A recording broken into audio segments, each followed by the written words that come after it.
Da sunan Allah mai rahama mai jin kai. Jarumin maza na marubuciya Nabilan Silab Antin S&S. A ranar da Ali da Dangai je gidan su Zainabu kwana ce tana juyi tana faman fara'a. Zuciyar ta cike da farin ciki na kasancewarta da abin santa a yau. Bayan ma in ta tuna yadda ya janyo ta jikinsa numfashin su ya gauraya, ji ta yi a wurin ta baya wannan rana ta yau din. Ina ma ta dawoma jikinsa da ta fi kowa murna. Da safiyar Allah ta'ala ko karyawa bata tsaya yi ba. Ta caɓa uban ado, ta ci ɗamara, ta tafi gidan Inna Kulu. Dan in ba da wuri ta je ba to ba za ta samu Aliyu a gidan ba. Saboda ta san yau ranar zuwa farauta ce. Sallamar Zainabu ce ta fito da Inna daga ɗaki tana amsawa. A'a, abu mu ci yau a gidan. Da farata ta ƙara sabon Innar ta gaida ta har ƙasa. Inna ta amsa mata a mutunce ta shimfiɗa mata tabarma ta ce mata zauna kishiya ta kafin na kawo miki ɗumame. Zainabu ta ce la bar shi Inna, don me zan bar shi? Yau ba sai kin ci, don cin tuwon kishiya ramako ne. Ko so kike ga dangai dawo ya tarar na bar matarsa da yunwa? Gaban Zainabu ya faɗi kada dai duk sammakonta har ya tafi aikin farautar. Jin ta yi shiru kanta a ƙasa tana murmushi Inna ta ce lafiya dai ko? Na ganki jiki ba kuzari da fatan ba wata matsalar bace tsakaninki da shi. Zainabu ta murmusa ta ce dama Aliyu ne ya ce in zo yau gidanki za mu yi magana da shi da ke mai muhimmanci. Inna ta yi dariya ta ce to shi ne kike wani raɓe-raɓe ni na san maganar amma bari na bari in ya zo a yi ta. Ina ya je kuma Inna? Cewar Abu ta faɗa a raunane. Inna ta ce ya fita sana'ar tasa tun kiran a sallah kawai ya fice shi da ayarinsa. Zainabu ta miƙe ta ce to bari na je zan dawo da yamma kawai. Inna ta ce au ba za ki ci tuwon na ba za ki tafi ai shi kenan. Zainabu sarki ya murmushi da shiru ta hau dariya tana faɗin ki yi haƙuri Inna ina riga da na karya ne shi yasa. To a gaida min mutan gidan. Inna ta faɗa tana murmushi ita ma. Zainabu ta ce za su ji sai an jima. Tana fita Inna ta gida kanta ta ce oh Allah sarki yarinya mai nutsuwa da kamun kai. Allah dai ya tabbatar da alkhairi tsakaninki daga danga dan wannan san da take masa in bai aure ta ba sai ta iya shiga wani halin. Gabda magarba Zainabu ta dawo gidan Inna ta yi babbar sa'a kuwa ga danga bai daɗe da shigowa gidan ba. A sanye ta shiga da sallamar ta. Inna ta tare ta da fara'a ta bata gurin zama. Inna ta kawo mata ruwa a kwanan sha. Zainabu ta sha kaɗan ta dare tana baza idanu ta ga ta ina Aliyu zai fito. Da sauri ta ɗauke kanta daga kallonsa ganin ya fito daga banɗaki daga shi sai gajeren wando zallarsa. Gashin kirjinsa ya yi luf baki kirin gafafa ɗan kirji ga kwanci da ya tara. Ta gefe ya kallo ta ya ɗauke kansa ya shigewarsa ɗakin sai ya zuro jallabiya ya fito. Inna na kusa da Zainabu wacce jikinta ya ɗau sama na ganin Aliyunta a wani yanayi na tada sha'awa. Tsikar jikinta sai da ya tashi ta ji ƙaunarsa ta ƙaru a ranta. Tana son namiji mai faɗin kirji da gasu wato gargasa ta kirji. Ya zauna a nesa kaɗan da ita akan wani katon ice a nasa ta gaida shi ya amsa idansa a kanta. A halaga dangai ce da ita sai yanzu kika ga damar zuwa ta buɗe baki za ta yi magana Inna ta cafe da cewa kaga kada ka ci haushinta ko ka ga laifinta na rashin zuwa da wuri sarki yan fushi to ta zo tun safe a lokacin ma fitar ku kenan. Ya kiɗa kansa kawai zuwa can ya ce Inna kin gaya mata zan yi tafiya ne. Inna ta girgiza kanta ta ce ka ban tsallahu ne to ban faɗa mata komi ba. Ya jinjina kai ya ce Zainabu na kira ki ne gaban Inna ta zama shaida a kanki na tunin san da nake miki na kuma yi miki alƙawarin aure insha Allah nan da ɗan lokaci domin zan koma birni da zama ba dan na so ba da zarar kuma na koma zan yi ƙoƙarin samun aikin yi domin ganin na samu abin da zan dogara da kaina na kuma iya rike iyalina da kyau don haka ki rike amana ga Inna ita ce shaida ina da kishi kada wata ran a dawo na kama ki da cin amana ta don wallahi in har na ga wani tare da ki to tabbas sai dai wani ba shi ba zan kashe shi na kashe banza ke kuma in hukunta ki. Inna ta kama baki tana kallon shi ta ma rasa bakin magana ho halin gadanga sai shi gadanga ya kalli Zainabu da ta yi shiru kanta a ƙasa ya ce tashi na raka ki gida. Ta miƙe a saliba ta yi wa Inna sallama ta fice ya bi ta a baya yana ƙarewa sura ta kallo ta iya tafiya ga ta da dare ga ta doguwa har kofar gidansu ya kai ta kana ya ja tun gace da ita kalli ni abu nan ta kasa dago kanta tana hawaye ya sa hannu ya dago haɓarta a jikinsa ya sanyi ganin hawayen ta na zuba ya ce me yana kukan kuma ta ce da shi to kuma yaushe za ka tafin ya goge mata hawaye da tafin hannunsa ya murmusa ya ce abuna ban sa ranar tafiya ba fa tukunna ma akwai wani abu ne ta girgiza kanta ta ce a'a babu wani shaukin ta ya ji a ransa ya janyo wata jikinsa yana faɗin sun baci ne to wata kunya ce ta lullube ta sun ba za ta iya ba dan akwai mutane masu wucewa in shi baya jin kunya da tsoron mutane a yanzu ma da take jikinsa dan ba za ta iya zamewa bane da ta gudu ganin tana nuku ya sa ya tura ta da fushi ya ce mata to na gode je ki gida tunda ban isa ba ta san fushi amma a guje ta yi gida abin ta ba za ta iya ba shi ko ya juya ya tafi yana murmushi ya ce yaransa Zainabin Ali Gadanga ba dai kunya ba. Sati guda da yin hakan shiru Zainabu bata sa Gadanga idan ta ba, jikinta ya gama bata tabbas fushi yake da ita akan ya ce ta yi masa abu taki. To ai kasawa ta saboda tana jin nauyinsa kuma tana gudun bakin mutane kada a ganta ta ji kunya, sai ta ji ina ma ta yi masa kawai ta huta.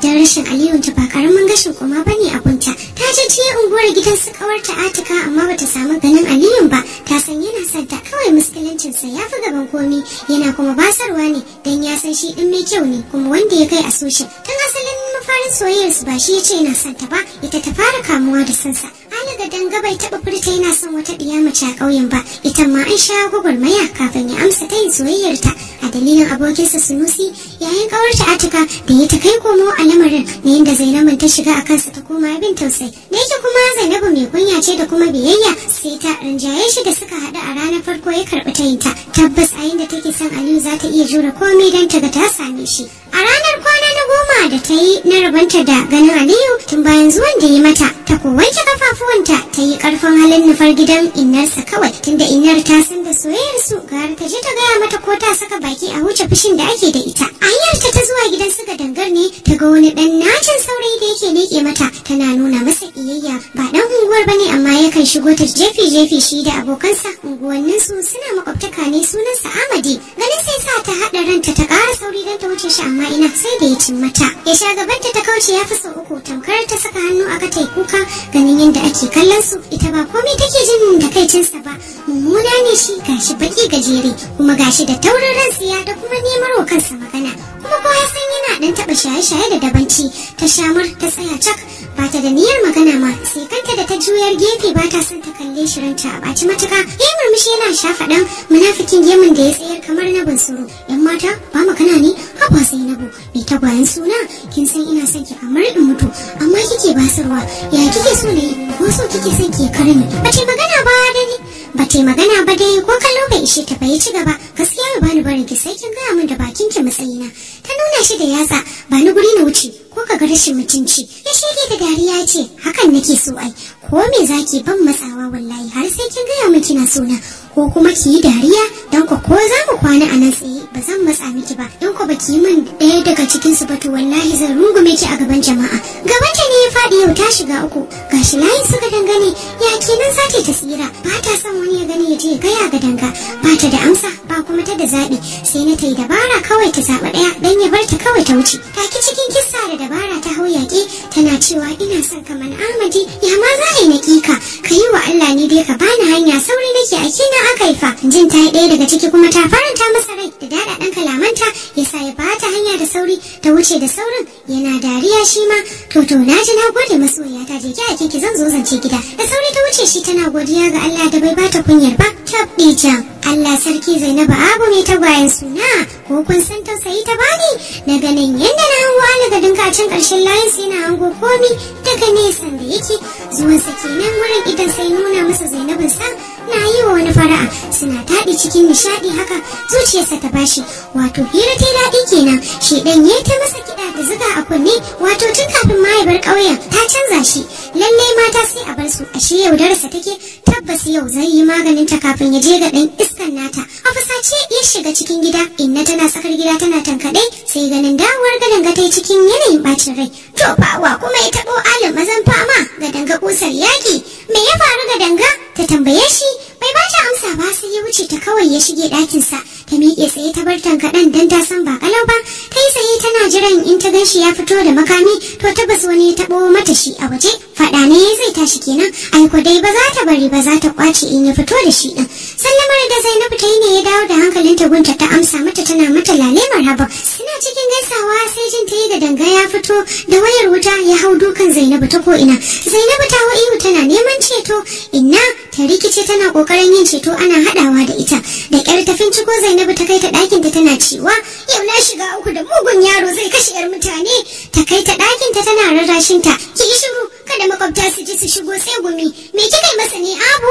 Ita dai Zainabu ba bakin magana, kuka kawai take tana faman murza jikinta inda ya dake ta, tunda bata san me ce ba balle ta ba inna amsa. Inda ta dawo tsakar gida ta tadda shi yana faman wuce yana buga kafa a ƙasa, ta karɓa bulalar ta hau tambayarsa. Kan yanzu ga danga ka gaya min me yar gidan ta aka taimaka ne yayi mata banza da yaga za ta masa kuka tunda dai ta sallawansa baya kaunar kukanta take zai rikice. Alkwatini ya da hankalinsa dan baya san tashin hankalin ina yana mugun san ta baya san ranta ya bashi balle ganin hawayenta yana sa shi a wani hali. Ta zaunar da shi ta ce me ya hada ku haka ga danga yayi tagumi da hannu bibi ya ce ina kin fi kowa sanin halina bana san reni bana san yaudara bana san ƙarya ko kaɗan. Take da kanta na sani ga danga to abuna ta aikata min su dole ne ta karɓi hukunci daidai da abin da ta yi. Na ganta yanzu tana zance da ita da Amadi dan gidan mahauta suna zance suna nishadi alhalin dama ta yi min laifi shine ta zo layin mu tana zance dan ta sake kunna ni kenan to wallahi bata isa ba zan kuma yi maganin sa shi ma.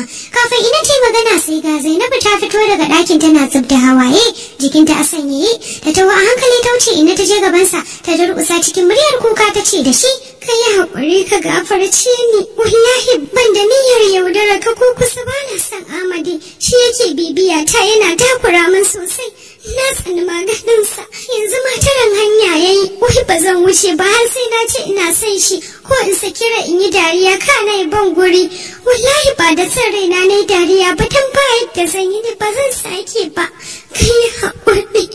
Ta ƙara shan maganar tata da kuka abin ta sai tana magana tamkar a gaban babanta take idan kun ganta masu sauraro ina kanta ta ji tausanta ta janyo ta jikinta tana goge mata hawaye tana faɗin to ka ji bayan da aka yi sarkin yan fushi da zuciya ka daina yanke hukunci da wuri kada ka je wata ranka kashe a wurin ko ka kashe yar mutane. Ta dubi Zainabun ta ci gaba da faɗin ki haƙuri kin ji abu ba zai sake ba kada ki faɗa a gida kin ji yana son ki tsananin kishin ki ya ja hakan kin fahimta. Zainabu ta gida kanta kawai tare da miƙewa ta waje tana share kwalla ita dai fatan ta Allah ya sa ya yarda da ita ya fahimci ba san Amadi a ranta. Sama kukan dukan da ya mata take ba ganin ransa ya ɓaci ne ita ta ja bata ji zafin dukan ba ma da zai kwana yana dukan ta ma ba komai a gunta ganin da ta yi masa a yanzu ya kwantar mata da hankali a gobe za ta dawo dan sake ba shi hakuri dan ita ce da laifi a ganin ta. Ina ta ce masa faɗa dan bata ji daɗin wannan hukuncin da ya yanke ba sai dai ba ta hakuri ya ce ba zai koma ba zuciyarsa ta ɗan masa sanyi yanzu.